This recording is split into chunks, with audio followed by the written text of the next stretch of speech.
I just accidentally cut my finger. Next thing I knew, my hair came alive. Thousands of strands dove into the wound, greedily drinking my blood. At first I thought I was seeing things, but at dinner, a strand fell into my plate. I looked down. The sauce was completely gone. That's when it hit me. The hair transplant I got days ago was hiding some terrible curse. When I was little, my sister washed my hair. She accidentally used detergent instead of shampoo. The harsh scrubbing burned my scalp badly. Since then, I couldn't grow long hair. I had to wear an afro to hide the scars. My adult life was a total mess. Co-workers always mocked my hairstyle. I worked hard for decades, still invisible at the company. Even my boyfriend said I wasn't good enough for him. He dumped me right then and there. Heartbroken, I decided to change myself. I took all my savings, walked into a hair salon. The place was filled with imported hair. The stylist swore to me, everyone who got transplants here became absolutely irresistible.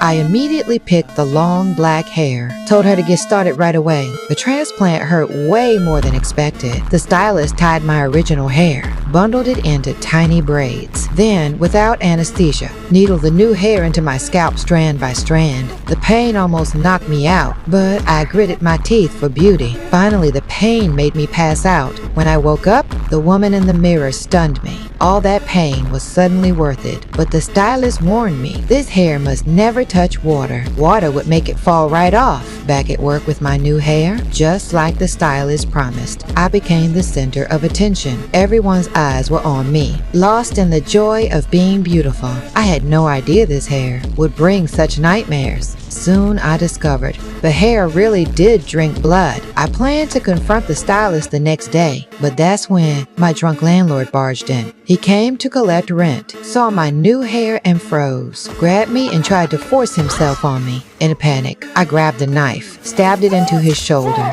What I didn't expect was the hair smelled blood. Started moving on its own. Next second, it wrapped around his arm, yanked him to the ground. When I turned back, what I saw made my blood run cold. The hair burrowed into his wound. Soon, he stopped moving completely. I stood there frozen. To avoid prison, I threw the body out the window. Next day, the cops came. They couldn't figure out how he died. Who would guess the killer was hair? After tasting human blood, the hair grew more aggressive. That night, my period started. I was about to put on a pad when something happened that broke me.